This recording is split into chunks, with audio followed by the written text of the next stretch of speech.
안녕하세요. 책 읽기 좋은 날입니다. 오늘 소개할 책은 삶이 흔들릴 때 우리가 바라봐야 할 단 한 가지, 마음이 흐르는 대로. 지은이는 진아영, 발행은 다산북스입니다. 저자 진아영 교수는 대구에서 봉제 공장 일을 하던 가난한 부모의 둘째 딸로 태어났는데요. 대구 카톨릭대 의과대학 졸업 후 정신과 레지던트 프로그램에 지원했지만 낙방하고 미국 의사면허증을 따오겠다는 마음으로 무작정 미국으로 날아갔습니다. 이후 미국 의사국가고시를 상위 3% 성적으로 통과하였고 하버드 의과대학 뇌영상연구소를 거쳐 노스캐롤라이나 의과대학 정신과 레지던트에 합격해 동대학 소아정신과 펠로우 과정까지 이수했습니다. 그뒤 존스 홉킨스와 그 연계병원의 소아정신과 교수진으로 합류했습니다.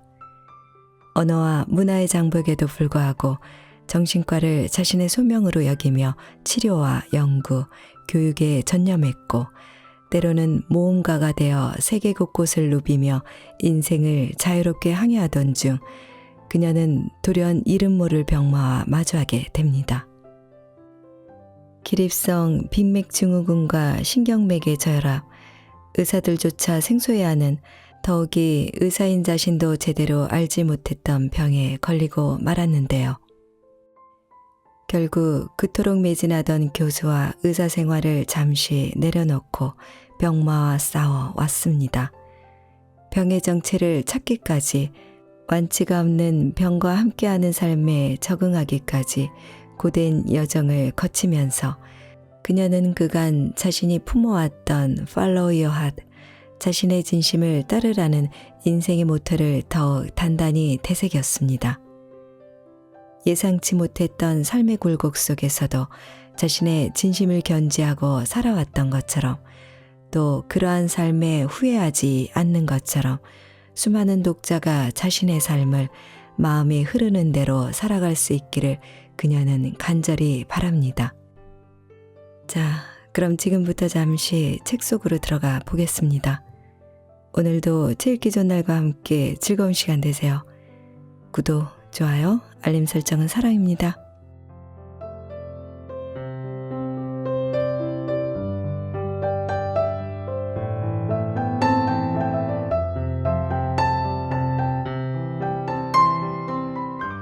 내 인생이 계획대로 순조롭게 흘러가고 있구나. 매일 아침 일어나 이렇게 말할 수 있는 사람이 세상에 얼마나 있을까. 내 인생 역시 예기치 않은 일과 수많은 반전으로 점철되어 있었다. 어릴 적부터 나는 햇살이 쨍쨍한 맑은 날을 사랑했다. 그 밝은 기운에 내 기운도 절로 좋아지곤 했으니까. 비 오는 날을 좋아하는 사람도 있다지만 나는 그런 날은 칙칙하고 어두워서 싫었다. 마치 소풍날을 기다리는 아이처럼 내일도 따스한 햇살이 세상을 감싸주길 바랐다. 그런데 뒷마당에 상추와 오이, 파와 호박 등을 심고 기르기 시작하면서 처음으로 비 오는 날을 기다리게 되었다. 비가 생명을 풍성하게 한다는 것을, 그렇기에 어떤 생명에게는 비 오는 날이 곧 선물이 될 수도 있음을 배웠기 때문이다. 그래, 매일 화창하기만 하고 비 한 방울 내리지 않는 곳은 황량한 사막이 아니던가. 그리고 한없이 맑고 화창한 줄로만 알았던 내 인생에 거친 회오리 바람과 강한 폭풍우가 몰아치고 나서도 비슷한 사실을 깨달았다. 내 삶에 갑자기 해가 뜨지 않아 왜 나에게 이런 불행이 닥친 걸까 하며 원망하고 싶었을 때, 그때가 바로 메마른 내 생명을 풍성하게 해주는 비 오는 날이었음을 느낄 수 있었다. 대략 3년 전이었다. 만 41세 생일을 앞둔 하루 전날, 쉴 틈 없이 달려오던 내 인생을 180도 우회하게 만든 지금까지도 믿기 어려운 일이 일어났다. 몸살과 같은 근육통과 오한을 앓은 이후 나는 이름 모를 병에 시달리기 시작했다. 몇 달 만에 증상이 급속히 악화되더니 결국 잠시 앉아 있거나 서 있는 일조차 힘든 지경에 이르렀다. 늘 에너지 넘치고 활동적이었던 나의 삶은 마치 햇살의 안개가 걷히듯 한순간에 눈앞에서 사라지고 말았다. 그렇게 현저히 달라진 내 삶에 적응하면서 앞으로 어떻게 살아갈 것인가를 다시금 고민할 수밖에 없었다. 그 고통스러운 시간을 보내며 그제야 나는 안개가 걷히고 나서 보이는 것들이 내 인생에서 참으로 중요하고 또 더욱 가치 있는 것이란 사실을 깨달았다. 그때부터 병을 마주하고 반추해본 내 삶의 궤적과 거기에서 깨달은 것들을 하나둘 적어내려가기 시작했다. 내 삶이 가차없이 중단되어 절망했을 때 그간 너무 바쁘게 살아왔기에 엄두도 내지 못했던 작가라는 일에도 이렇게 도전해보게 되었다. 가장 처절하고 절박했던 순간들이 내 인생에서 가장 특별한 창작품을 낳게 한 셈이다. 나라는 사람이 신의 창조물이라면 내 삶은 내가 만드는 창조 작품이다. 삶이라는 큰 바위를 받침대에 올려두고 매일 조금씩 정으로 쳐 깎아나가는 손에 굳은 살이 가득한 그 장인이 바로 나인 것이다. 어떤 날은 바위를 잘못 쳐서 조각이 원하지 않게 깎이는 바람에 망했다고 생각할 수도 있고 또 어떤 날은 계속 치는 대로 좀처럼 깎이지 않아 포기하고 싶은 날도 있을 것이다. 치면 칠수록 내가 원하는 이미지와는 다르게 되는 것 같아 속상하고 실망스러울 때도 있다.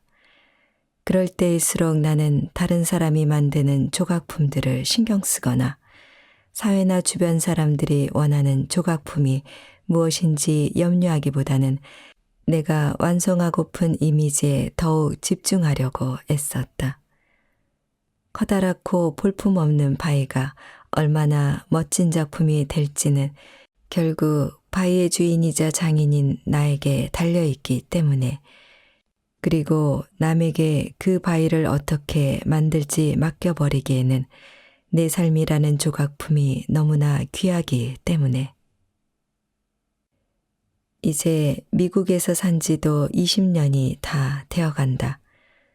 그리고 나는 이곳에서 각자의 삶이라는 창조작품이 모두 다르고 내 삶은 내가 주체적으로 조각해야 한다는 사실을 더욱 깊이 깨닫는다. 미국에 온 지 얼마 되지 않았을 때는 이곳 사람들이 개인의 독특한 개성을 당연히 여기고 각자 다른 의견을 마음껏 표현하도록 장려해주는 문화가 무척 낯설게 느껴졌다. 이를테면 식당에서 메뉴를 고를 때조차 그러했다. 한국에서는 여럿이 식당에 가면 메뉴를 통일하는 것을 일종의 미덕으로 여기곤 한다. 그런데 미국에서는 한 가지 메뉴를 주문하더라도 스프 오어 샐러드, 스프로 드릴까요? 샐러드로 드릴까요? 라거나 How do you want your steak? 스테이크 어떻게 구워드릴까요? 하고 개인의 의사를 묻기 때문에 오롯이 나의 결정으로 고른 메뉴를 먹게 된다. 이처럼 미국에 살면서는 사소한 일에도 내 의견을 구체적으로 물어보는 것에 적응해야 했다. 이렇게 늘 내게 선택권이 주어지고 내가 원하는 것을 표현해야 하는 일에 익숙해지고 나니 통일하지 않았을 때 오는 장점도 많다는 것을 배웠다. 남들과 달라도 괜찮다고, 남들에게 인정받지 못해도 괜찮다고 나에게 너그러워지는 법을 배웠다. 사회는 다른 사람들이 기대하는 것에 나를 맞추기보다는 내 진심을 따라 살 때 숨통이 탁 트인 듯한 자유로움을 만끽해 보았기 때문이다. 돌이켜보면 나는 삶의 여러 갈림길에서 고집스러울 만큼 내가 진정으로 하고 싶은 일들을 찾으며 살아왔다. 의대를 선택한 것도, 미국으로 훌쩍 날아온 것도, 또 이곳에서 미국 의사 면허를 따고 여러 병원과 연구소에서 경력을 쌓은 것도, 정신과를 고수한 것도, 지금까지 볼티모어라는 낯설고 험한 지역에서 의사로 살아온 것도 모두 다른 사람의 기대나 생각이 아닌 오직 내 진심을 따른 결과였다. 덕분에 고생도 많이 하고 실패도 했다. 무엇보다도 심각한 병에 걸려 인생에서 가장 중요한 건강까지 잃어보았다. 그럼에도 나는 내 삶에 후회가 없다. 나 자신이 뿌듯해할 수 있는 삶을 살았기 때문에, 위험이나 실패를 피하기보다 당당히 맞서 도전하고 과감히 뛰어들어 보았기 때문에, 지금부터 용기를 내어 내 이야기를 시작해 보려 한다. 찬찬히 내디뎌온 내 발자취와 조금은 보편적이지 않은 내 경험들이 삶의 무게에 지친 이들에게 위로를 전해주고 진실한 자아상을 찾고 진심이 말해주는 삶을 하루하루 조각해 나가길 꿈꾸는 이들에게 조금이라도 도움이 된다면 나는 한없이 기쁠 것이다. 왜 이런 일이 내게 일어난 걸까? 파랗고 구름 한 점 없는 하늘에 햇볕이 따스한, 그러나 바람 많은 차가운 2017년 11월의 어느 가을날이었다. 그날은 처음으로 병원 주사실에 가 정맥 수액을 맞는 날이었다. 나는 낮은 혈압과 순환연료를 증가시키기 위해 생리식염수 2리터를 맞기로 되어 있었다. 주로 암 환자들이 항암 주사를 맞으러 오는 곳이니 힘든 환자들을 위해 편안한 분위기로 조성된 주사실일 것이라 기대했다. 아마 햇살이 잘 드는 창밖으로 예쁘게 손질된 정원이 보이는 그런 곳이겠지 하는 상상도 했다. 그날 아침도 일어나서 겨우 밥을 챙겨 먹기가 무섭게 머릿속이 뿌얘지는 것 같은 어지럼증과 심한 피로감이 덮쳐왔다. 그 무거운 몸을 이끌고 힘겹게 10분을 운전해 암센터 주사실로 향했다. 자율신경계 이상으로 깊은 잠을 잘 수 없었기 때문에 이렇게 피곤이 몰려올 때는 그저 누워서 자고 싶다는 생각이 간절해진다. 조금 기다렸다가 간호사를 따라 주사실로 들어갔다. 거기 아무 의자나 골라서 앉으세요. 구석진 작은 방에는 치과에서나 볼 법한 하늘색 의자들이 비좁게 놓여 있었다. 작은 창문 밖으로는 예쁘게 손질된 정원은커녕 낙엽이 지저분하게 흩어져 있는 콘크리트 마당만 보였다. 화장실에 가기 편하도록 가장자리 의자를 골라 앉았다. 당시에 나는 혈압을 올리기 위해 1000mg도 넘는 소금약과 함께 하루 3-4리터에 달하는 엄청난 양의 물을 마시고 있던 터라 정맥 수액을 맞는 잠깐 동안에도 링거 거치대를 끌고 2-3번 정도 화장실에 가야 했다. 서 있거나 앉아 있으면 혈압이 계속 떨어져서 얼굴에 핏기가 빠진 채 새하얗게 되기 일쑤였다. 그럴 때면 구역질과 함께 심한 어지럼증이 찾아왔고 종종 기절하듯 까무르 정신을 놓을 뻔하기도 했다. 이런 증상들은 누워있다 보면 그나마 조금씩 회복되었기 때문에 평소에는 대부분의 시간을 누워서 지낼 수밖에 없었다. 내 증상은 그해 5월에 갑자기 시작된 이후로 점점 더 심해지기만 했다.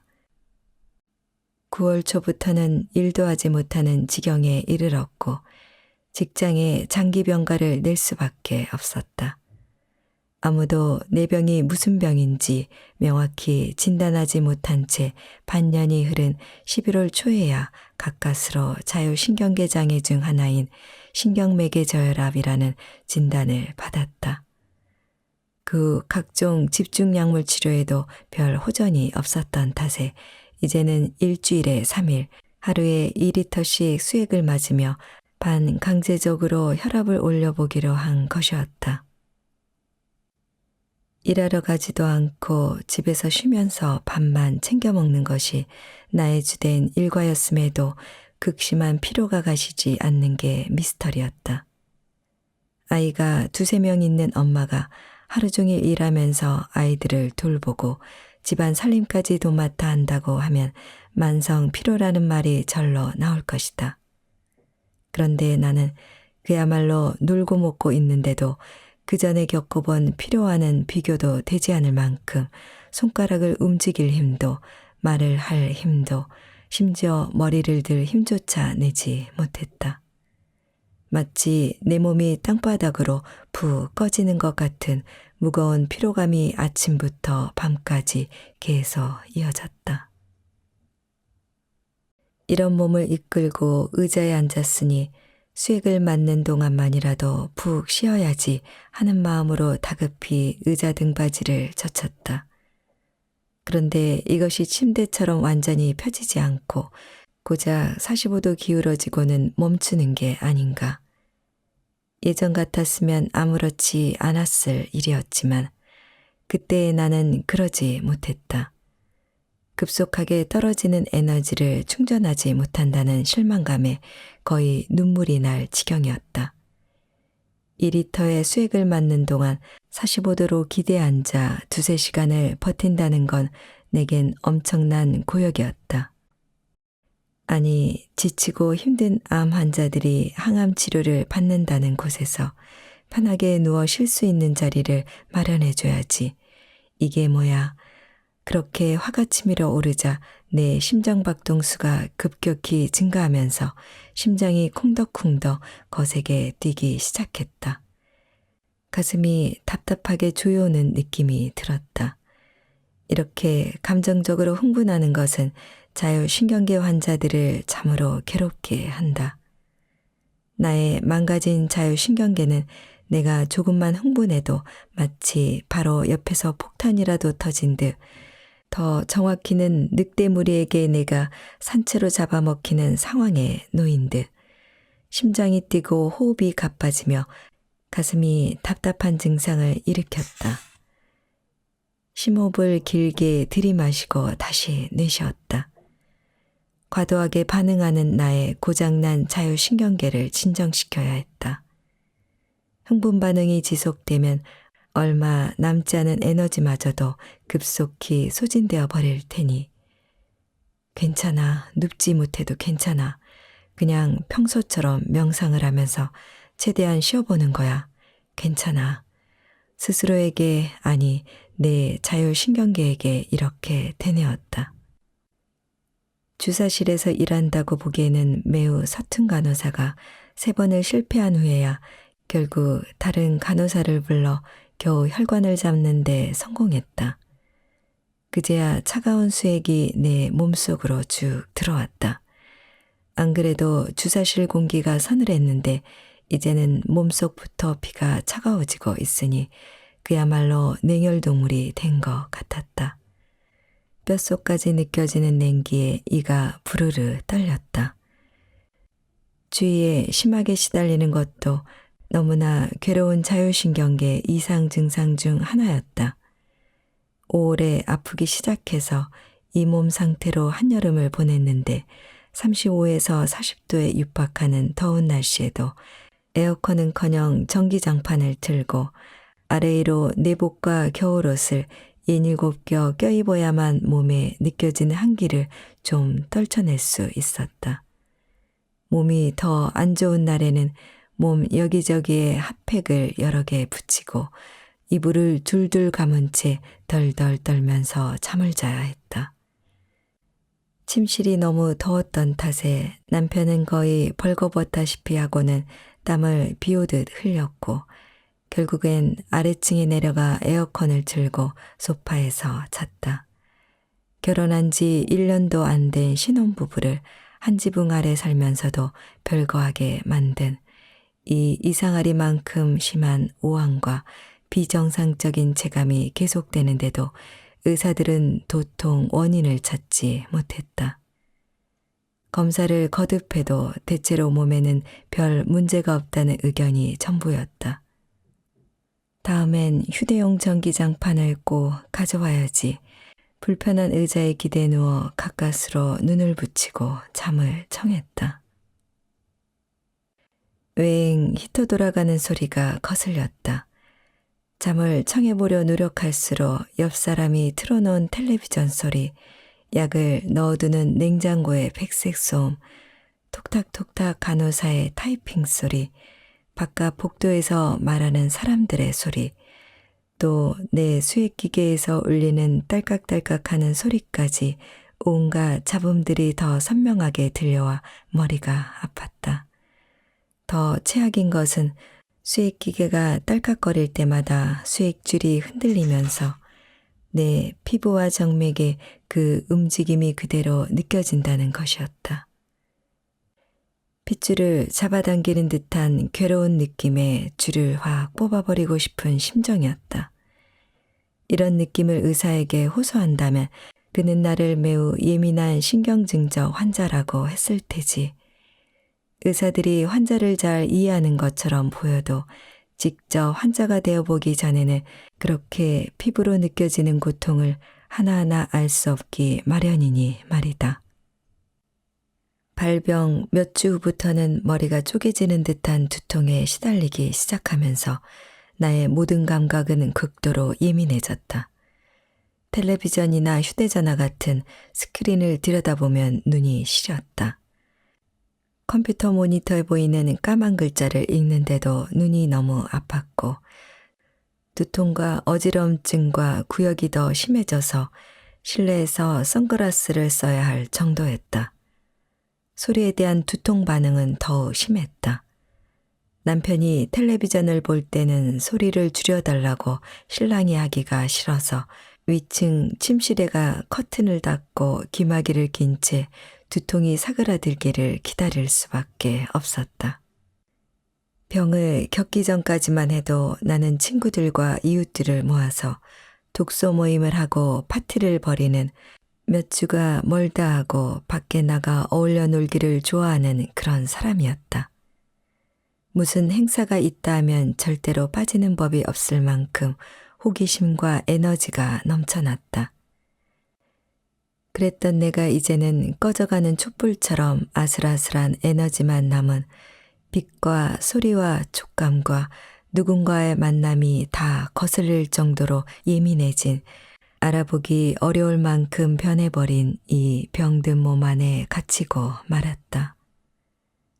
어쩌다 내가 여기까지 왔을까? 힘들지만 애써 눈을 감고 잠을 청했다. 그때까지만 해도 나는 이 고통이 얼마나 오래 갈지 전혀 알지 못했다. 삶의 무게를 덜어내자 비로소 보이는 것들. 2015년 봄 히말라야 에베레스트 베이스 캠프를 등반할 때 일이었다. 걸음을 재촉하던 내게 같은 팀으로 등반을 하던 스리랑카 출신 영국인 팀원 샤가 득도한 듯 이런 말을 했다. 남들보다 먼저 숙소에 도착하면 뭐해? 일찍 가봤자 난방도 안 되는 헛간에서 할 일도 없이 다른 팀원들이 오기를 기다려야 할 뿐인데. 우리 팀의 등반 코스는 11박 12일이 걸리는 여정으로 매일 5에서 8시간씩 고된 산행을 해야 했다. 그의 말처럼 산소가 부족한 고산지에서 빠르게 걸음을 재촉해 하루치 등반을 일찍 마쳐봤자 인터넷이나 전기도 없고 난방도 되지 않는 추운 숙소에서 남은 팀원을 기다려야 할 뿐이었다. 무슨 일이든 의욕적으로 빠르게 해내야 한다고 생각했던 나는 그때의 경험으로 완전히 새로운 교훈을 얻었다. 주변을 둘러보며 여유롭게 가도 괜찮다는 거. 발걸음을 늦추고 천천히 산을 오르니 고산병 증세도 훨씬 덜했고 신비에 가까운 히말라야 경치를 마음껏 만끽할 수 있는 데다가 팀원들과 대화도 하고 웃기도 하며 여유를 즐길 수 있었다. 그때 기나긴 등반에서 목젖이 그 자체보다 여정이 더 중요하다는 것을 배웠던 것처럼 나는 이제 삶을 재촉하기보다는 하루하루 순간들을 만끽하고 사랑하는 사람들과 더 의미 있는 시간을 보내고자 한다.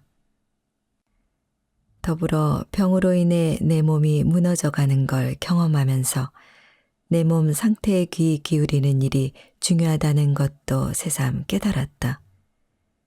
의사로서 좋은 식습관과 충분한 잠과 휴식이 매우 중요하다는 걸 잘 알고 있고 또 환자들에게 가르치기도 했지만 정작 내 몸은 잘 돌보지 않고 있었다. 이제는 내 몸이 보내는 신호를 무시하지 않고 세심히 귀 기울여 몸이 필요로 하는 것을 우선순위에 두고 채워주려고 노력한다. 다른 것들은 조금 미뤄두어도 된다. 미국에서 병실 유튜버로 유명한 클레어 와인랜드는 선천적으로 낭포성 섬유증이라는 치명적인 병을 안고 태어났다. 그녀는 이 병으로 10대 때부터 산소통을 끌고 다니며 생활해야 했고 인생의 4분의 1 가까이를 병원에서 보내야 했지만 병원 생활을 오히려 즐기려 노력했고 유튜브를 통해 병실의 삶을 중계하기 시작했다. 그녀는 병과 함께하는 삶이 결코 건강한 삶보다 못하지 않다는 걸 알렸고 오히려 병과 고통이 있으므로 더 의미 있는 삶을 살 수 있다고 말했다. 유명해진 후에는 환자들과 가족들을 경제적으로 도와주는 비영리 기관을 설립해 자신이 깨달은 귀중한 삶의 의미를 사람들에게 전하기도 했다. 인생의 의미란 그저 건강하고 행복하게 사는 것이 아니라 자기 자신이 뿌듯해할 수 있는 삶을 사는 것이다.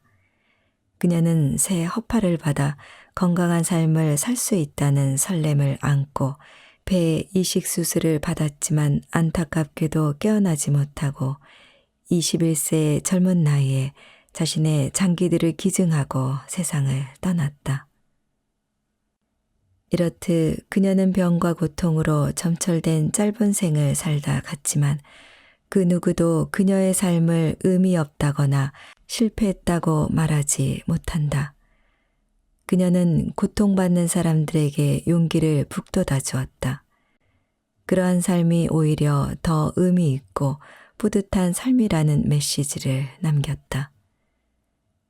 나 역시 이제는 내 병을 이기고 완전히 다 나아서 예전의 일상을 되찾겠다는 집착을 버리기로 했다.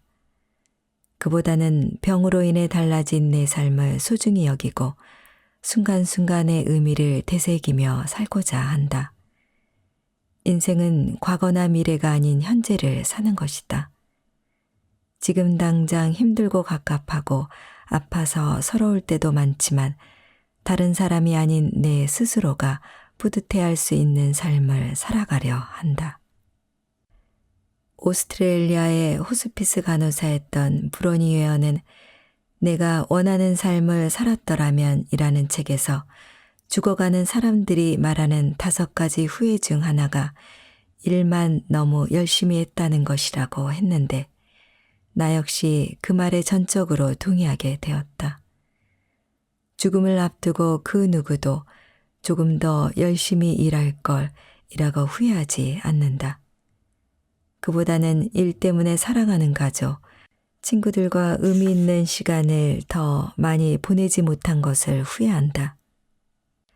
나는 병을 앓기 전에 늘 쫓기듯 바쁘게 살면서 오늘 할 수 있는 일을 내일로 미루는 사람은 게으른 사람이라고 치부하곤 했다.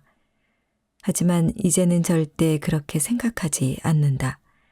하루 종일 일을 하며 보내기보다는 몸과 마음에 충분한 휴식 시간을 주며 소중한 사람들과 최대한 함께 보내는 것이 더 의미 있고 현명한 삶이라는 걸 병을 통해 배웠다. 한 미국 친구가 늘 에너지 넘치고 적극적이던 내가 환자가 되어 고생하고 있는 모습을 보고는 안타까워하며 말했다. 늘 열심히 살고 다른 사람 챙기기에 앞장서던 내가 이런 병에 걸린 게 너무 불공평해. 고마워. 근데 너무 걱정하지 마. 난 이 레몬들로 레모네이드를 만들 테니까. 미국에서는 레몬처럼 시큼씁쓸하고 맛이 좋지 않은 상황에 놓였을 때 희망과 긍정적인 마음을 잃지 않고 그 상황을 기회로 만들어 결국 달콤하고 맛있는 레모네이드처럼 좋은 결과를 만들어낸다는 표현이 있다. 아직 내게는 레몬 같은 날들이 더 많지만 언젠가는 분명 레모네이드를 맛볼 날이 올 거라 믿는다. 어떤 레모네이드일지는 모르겠다. 의사라는 직업에서의 성취일지, 건강의 회복일지, 또 다른 무형의 깨달음일지 아직은 잘 짐작이 가지 않는다. 그러나 레몬만 계속 던져주는 것 같은 씁쓸한 내 삶에도 레모네이드를 만들 수 있다는 희망과 의지가 있다면 얼마든지 견뎌낼 수 있고 끝내는 상상하지 못했던 달콤함을 맛볼 수 있을 것이라고 믿는다. 하나의 문이 닫히면 또 다른 문이 열린다는 거. 나는 열정이 넘치는 사람이었지 야망이 큰 사람은 아니었다. 처음부터 하버드 대학교 연구소에 들어가겠다거나 존스 홉킨스 의과대학 교수가 되고 싶다고 마음먹었던 것도 아니었다.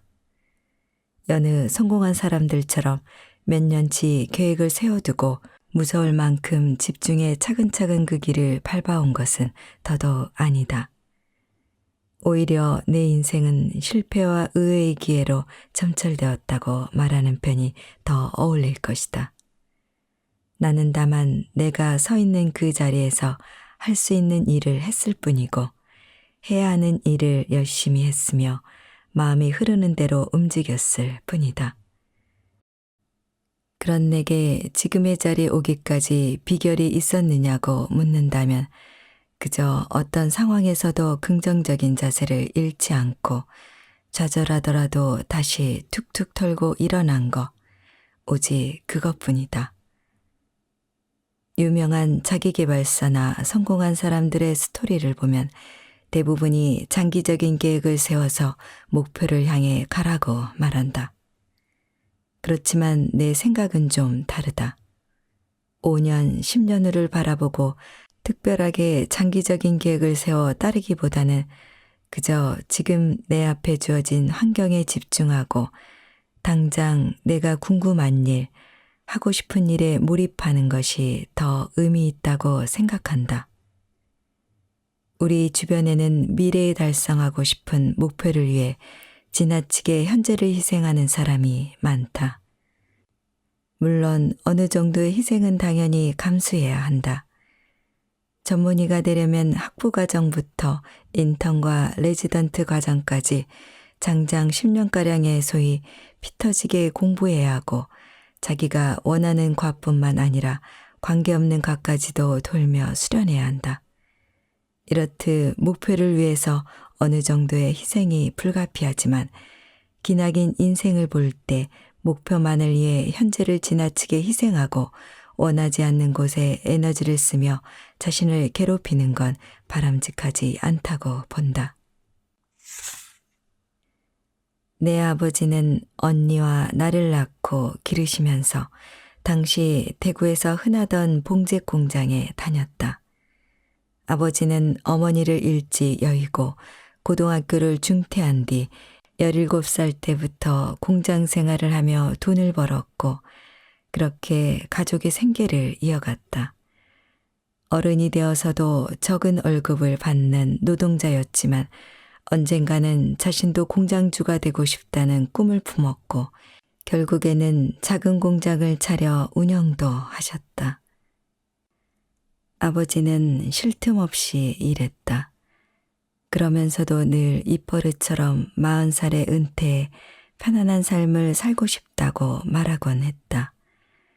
오직 그 목표를 위해 좋아하지 않는 일을 죽도록 했고 가족과의 시간도 포기했으며 자신이 무엇을 진실로 원하는지 생각할 겨를도 없이 몸이 부서져라 일만 하고 살았다. 그런데 어디 계획대로 되는 게 인생이던가. 아버지는 40살이 된 후로도 20년을 더 쉬지 않고 일해야 했다. 그리고 환갑이 되었을 때 죽음의 문턱까지 넘나들 만큼 큰 건강상의 위기를 겪으셨다. 물론 아버지의 선택과 삶을 부정하거나 한심하게 볼 생각은 추호도 없다. 어쩔 수 없는 시대적인 상황과 의무도 존재하니까. 하지만 나로서는 그런 아버지의 삶을 보며 미래를 위해 무조건 현재를 희생하기보다는 지금 이 순간에 더더욱 집중해야 한다는 사실을 절감했다. 나에게는 내가 마주한 지금 그리고 여기의 삶이 그 무엇보다 중요하다. 뜻이 있는 곳에 길이 있다는 너무나 식상한 그 말을 나는 지금껏 한 발자국씩 몸소 증명하며 살아왔다. 또 미래에 도달하고 싶은 목적지로 가는 길이 반드시 하나만 있는 것도 아니다. 진심으로 열정을 품고 지금 하는 일에 집중하다 보면 없던 길이 열리기도 하는 게 인생이다. 하나의 문이 닫히면 또 다른 하나의 문이 열린다는 거. 누구도 가지 않는 길, 위험하다고 모두가 회피하는 길, 실패가 자명한 그 길을 걸어갔던 사람들이 오히려 더 위대한 성취를 이루는 일도 많으니까 말이다. 이렇듯 내 마음에 귀를 기울이고 살면 간판이나 학력, 그리고 자본이나 주변의 지원 등 소위 말하는 성공의 조건이 별로 중요하지 않게 된다. 오히려 내 삶에 더 큰 영향을 끼치는 건 마음 자세다. 컵에 물이 반이나 차 있다는 관점과 물이 반밖에 남지 않았다고 보는 관점은 차이가 크다. 나는 물이 반이나 차 있다고 생각하고 열심히 살아가다 보면 나머지 반도 채워지려니 믿는다. 특히 힘들고 어려운 순간을 맞닥뜨렸을 때 이러한 마음가짐은 큰 도움이 된다. 물론 이런 생각을 비현실적인 낙관주의자라고 비난하는 사람도 있겠지만 조그만 역경에도 비관적으로 절망하는 것보다는 훨씬 낫지 않을까. 레지던트 과정에 낙방했을 때, 인턴 성적이 좋지 않았을 때, 언어 장벽으로 바보 취급을 당했을 때, 풀이 죽거나 또 실패할까봐 걱정만 했다면 지금의 나는 없었을 것이다. 실수를 하거나 결과가 좋지 않을 때도 좌절하지 않고 오늘 하루 열심히 살았으니 내일은 더 나아지리라는 믿음을 잃지 않았기에 나는 더 강하고 단단해질 수 있었다. 미국에는 구름의 뒤편은 반짝인다 라는 말이 있다. 어떤 역경이든 그 속에 희망이 숨어 있다는 뜻이다. 나는 어떤 상황이 닥쳐도 다 하나님이 계획하신 것이라 믿고 시간이 지나면 왜 이런 일이 일어났는지 비로소 이해할 수 있을 것이라 생각한다. 그러면 당장의 불행이 절망으로 이어지지 않는다. 더불어 원하는 일이 순조롭게 이루어졌다고 해서 그것이 마냥 좋은 일이라고 여기지도 않는다. 돌이켜보면 내가 겪은 각종 실패와 좌절의 순간들이 내게 새로운 문을 열어준 계기가 되지 않았나 싶다. 넬슨 만델라의 말처럼 실패란 지는 것이 아니라 배우는 것이므로 나는 병으로 인해 1년 가까이 직장을 쉬어야 했고 2년 동안 제대로 일어나고 걸을 수도 없는 고통에 시달렸다. 그 때문에 열의를 갖고 임했던 각종 강의와 연구에서도 손을 떼야만 했다. 왜 나에게 이런 일이 생긴 건지 서럽고 억울해서 눈물이 나는 날도 많았다. 하고 싶은 일, 살고 싶었던 삶에서 멀어졌다고 생각할 때마다 눈앞이 캄캄해져 한 발자국도 앞으로 나아가지 못한 때도 있었다. 그러나 병에 걸려 이를 쉰 덕분에 내 인생을 되돌아볼 수 있는 시간을 누렸다. 병이 아니었다면 나는 의사로서 또 교수로서 더 큰 성취를 이룰 수 있었겠지만 만약 그랬다면 매일 바쁘게만 살아가느라 삶을 뒤돌아볼 틈도 없이 앞으로만 달려갔을 것이다. 병을 겪으며 세상과 사람과 삶을 바라보는 시각도 많이 달라졌다. 처참히 무너진 환자의 입장에 온전히 놓여보았기에 좋은 의사란 그저 아는 것만 많은 의사가 아니라 환자의 고통을 알아주고 덜어주려고 노력하는 의사라는 것도 배웠다. 남편과 나는 예상치 못한 병이라는 바위에 아무런 방어책 없이 부딪혀 아픔과 혼란을 느끼고 서로를 원망하고 싸우기도 했지만 이제는 병 덕분에 언제나 서로에게 의지할 수 있는 진정한 인생의 동반자가 되었다.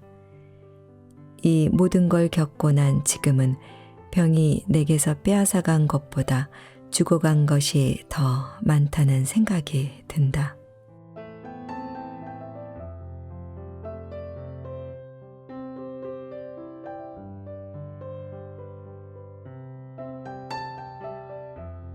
제 읽기 좋은 날 오늘은 삶이 흔들릴 때 우리가 바라봐야 할 단 한 가지 마음이 흐르는 대로를 보내드렸습니다. 감사합니다.